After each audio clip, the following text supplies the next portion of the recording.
Biology blends में आपका स्वागत है। आज मैं आपके आगे कुछ लास्ट मिनट में स्ट्रेटेजी लेके आया हूँ जिससे आपके पेपर में 50 से 60 मार्क्स इंक्रीज होने में आपको हेल्प मिलेगी। कुछ ही दिन रह गए नीट के। सो सबसे पहले आप कंफ्यूज हो कि पेपर आ रहा है, 20 दिन रह गए, 20 से 25 दिन रह गए, तो क्या करें, कैसे रिवीजन करें, क्या पढ़ें, कैसे पढ़ें। यहाँ पर मैं आपको बताऊंगा पैटर्न जनरली जो 20 से 25 दिनों में आपको करना है, जिससे आपका स्कोर इम्प्रूवमेंट होने में आपको हेल्प मिलेगी। तो सबसे पहले नीट का पैटर्न जानते हैं क्या होता है। नीट में 180 क्वेश्चन आते हैं, पता ही है आपको। 180 में से जो उनसे 100 क्वेश्चन होते हैं ना, जो 100 क्वेश्चन होते हैं वो वेरी इजी टाइप होते हैं, स्ट्रेट फॉरवर्डेड क्वेश्चन होते हैं, जो सीधा एनसीईआरटी की लाइंस होती हैं। और जो 50 क्वेश्चन होते हैं ना, वो क्वेश्चंस प्रैक्टिस से आते हैं, मतलब वो एनसीईआरटी के होते हैं, बट उनको घुमा फिरा के पूछा जाता है कि ये। एंड जो वेरी हार्ड क्वेश्चंस होते हैं ये फॉर टॉपर्स होते हैं, ये रैंकर्स क्वेश्चन होते हैं। तो हर साल का पैटर्न कुछ लगभग ऐसा ही रहता है कि 100 इजी क्वेश्चन होंगे, 50 मीडियम होते हैं एंड वेरी हार्ड 30 क्वेश्चंस होते हैं। सो अब हमको कहाँ पर ध्यान दें, हम कहाँ पर ध्यान दें, कहाँ पर फोकस करें, किन क्वेश्चनों पे ज्यादा फोकस करें। तो हम यहाँ पर रेशियो में देखें तो इजी क्वेश्चन की जो रेशियो है ना वो 100 है, मतलब 100 क्वेश्चन इजी आ रहे हैं। तो मतलब हमको इजी क्वेश्चंस पे कमांड बनानी है अपनी, और उसके बाद फिर अगर हमारे पास इजी क्वेश्चन अच्छे से हो जाए तो मीडियम क्वेश्चंस पे हमें कमांड बनानी। इस टाइम पर वेरी हार्ड टाइप के क्वेश्चन को हमें इग्नोर करना है, क्योंकि अगर 150 क्वेश्चन भी हमारे ठीक हो जाते हैं ना, 600 नंबर आ जाएंगे। 600 नंबर का मतलब एक एमबीबीएस सीट आपको पक्का मिल जाएगी, एक गवर्नमेंट एमबीबीएस सीट आपको मिलने के चांसेस हैं। एंड सबसे पहले मैं आपको सजेस्ट करूंगा कि लास्ट 10 ईयर के क्वेश्चन पेपर उठाएं। हमने तो भाई लास्ट 10 ईयर के क्वेश्चन पेपर कर लिए हैं, जैसे जैसे चैप्टर हो गए थे हम चैप्टर वाइज सोल्यूशन कर रहे थे। नहीं, आपको ऐसा नहीं करना है। आपको सबसे पहले कैसे प्रैक्टिस करनी है, आपको सबसे पहले एक ओएमआर शीट, इस टाइप की ओएमआर शीट नेट से डाउनलोड करके प्रिंट ले लेनी है। अगर आप ओएमआर शीट डाउनलोड नहीं कर सकते तो किसी एक पेज पे 1 से 80 तक ऐसे काउंटिंग लिख लेना। एंड उसके बाद आपको सारा का सारा पेपर एक किसी वेकेंट रूम में जाके बैठना। उस रूम में जनरली उस रूम में जाना जिसमें आप बहुत कम जाते हो, ताकि आपको सेंटर की फील आए कि हाँ सेंटर में मैं ऐसी जगह बैठ के पेपर दूंगा जहाँ मैं पहले कभी नहीं गया हुआ। तो इसलिए उस रूम में जाना जहाँ पर आपकी बहुत कम जाते हो, जैसे मम्मी पापा का रूम हो गया या फिर कुछ हो गया, तो वेकेंट रूम में जाना। उसके बाद आपको पेपर एक ही बारी में सारा का सारा पेपर सोल्व करना है। 180 क्वेश्चन एक ही बारी में लगाना, टाइम बाउंड रहना।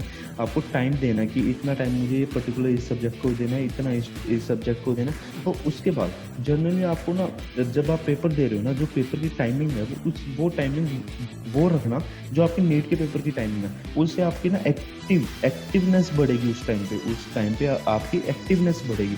जैसे अगर नीट का पेपर 2 से 5 में होता है जनरली, अब के साल 2 से 5 का जो पैटर्न है, तो आपको 2 से 5 के बीच में बैठ के एक टेस्ट डेली देना। अगर आप 10 ईयर ज्यादा ही प्रैक्टिस कर सके हो, 2 बार कर लें, 3 बार कर लें, तो उसके बाद आप मॉडल टेस्ट पेपर उठा सकते हो।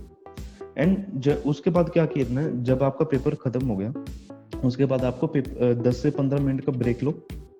उसके बाद साथ ही एनालिसिस करो, क्योंकि साथ में एनालिसिस किया हो ना, आपको बताएगा कि आपने ये गलती की है, आपको उस टाइम ये हो गया था, इस वजह से ये गलती होगी, तो वो गलती आपकी इम्प्रूवमेंट होगी। तो साथ ही मिस्टेक्स हमारे पास 2 टाइप की आ जाती हैं जो हम मिस्टेक्स करते हैं। एक तो सिली मिस्टेक्स, मतलब गलती से हो गया, जल्दी में हो गया, मुझे ट्रिक नहीं पता चली, मुझे ये सब आता है, तो वो सिली मिस्टेक होगी। और कॉन्सेप्चुअल मिस्टेक, हाँ मुझे आता था लेकिन मैं भूल गया, मेरा कॉन्सेप्ट नहीं बन पाया उस चीज में, यहाँ पर मेरा लैक पॉइंट है, तो उस चीज वाली मिस्टेक को हम कॉन्सेप्चुअल मिस्टेक कहते हैं। तो बेसिकली आपको इसमें क्या करना है, जो सीली मिस्टेक है ना, उसके लिए आपको अगली बार बहुत ज़्यादा अटेंटिव रहने की जरूरत है, आपको बहुत ज़्यादा अटेंटिव रहने की जरूरत है ऐसे ऐसे ट्रिकी क्वेश्चन पे। लेकिन जो कॉन्सेप्चुअल मिस्टेक है, तो कॉन्सेप्चुअल मिस्टेक भी हमारे पास 3 टाइप की आ जाएंगी कि वेरी इजी, हाँ ये तो यार आता ही था, गलती से हो गया, जो आता था गलती से हो गया। और एक मीडियम टाइप की, हाँ इसमें ना थोड़ी सी प्रैक्टिस की कमी थी, वेरी हार्ड है भाई, कुछ समझ ही नहीं आ रहा ये क्या पूछ लिया, क्या बताना क्या चाहते हैं। इसलिए जो वेरी इजी टाइप है ना, उनके लिए मैं आपको सजेस्ट करूँगा कि हाँ आता था लेकिन लास्ट पॉइंट में ना कुछ रह गया है, कुछ वहाँ पता नहीं ये ए का बी हो गया, बी का ए हो गया, तो उस टाइप के क्वेश्चन को करूँगा कि एक नोटबुक बनाओ, नोटबुक पे एक पेज लो, नोटबुक के एक पेज के ऊपर 2018 का पेपर दे रहे हो, जैसे 2018 लिखो।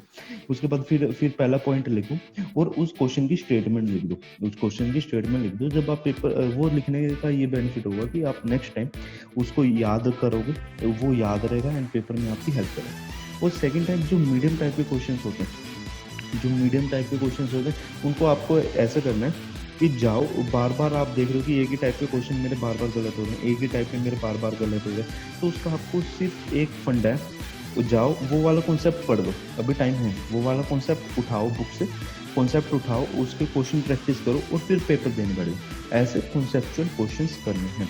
तो लेकिन जो वेरी हार्ड टाइप है, भाई मेरे तो समझ ही नहीं आ रहा क्या पूछा, उनके लिए तो एक ही है, जाने दो भाई, उस क्वेश्चन को छोड़ो, अभी छोड़ो भाई, मुझे इसी साल नीट देना तो मुझे वो क्वेश्चन नहीं करना, वो क्वेश्चन को टोटली इग्नोर मारो, क्योंकि वो क्वेश्चन तब करने के होते हैं जब आपका सिलेबस स्टार्ट हो रहा होता है, स्टार्टिंग के क्वेश्चंस होते हैं, स्टार्टिंग में तब इतने अच्छे स्ट्रॉन्ग कॉन्सेप्ट बनते हैं, अब नहीं बन सकते।